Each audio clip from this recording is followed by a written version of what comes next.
Hey guys, welcome back to Electrical Car Repair Live. Thank you guys for watching and subscribing to the channel. Today will be super helpful video to any of you having a Dodge Charger, guys. And if you need to find the fuse for the steering column, for the steering lock, guys, stay with us. We'll explain where it's located. Not every Dodge Charger will be equipped with that, depending on the options, package, where it's built for, and all that stuff. But we'll explain why it's super important to test fuses as well and how to test them. Make sure to stay tuned and we'll cover super helpful information today.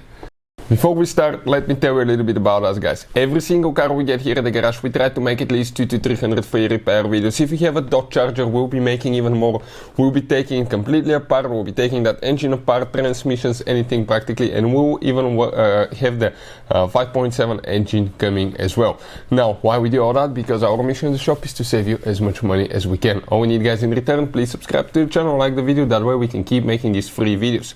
And if you guys need to buy any parts, tools, fuses, replacement parts, relays for a really good price and quick shipping, check out the link in the description of the video below. That's where we get all our tool supplies from, and you can, guys, save a ton of money. So let's start on it now.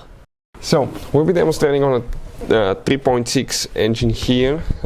Not very many cars will have that fuse, but some of you that have problems with the steering column or steering lock, I would recommend to always check that fuse first.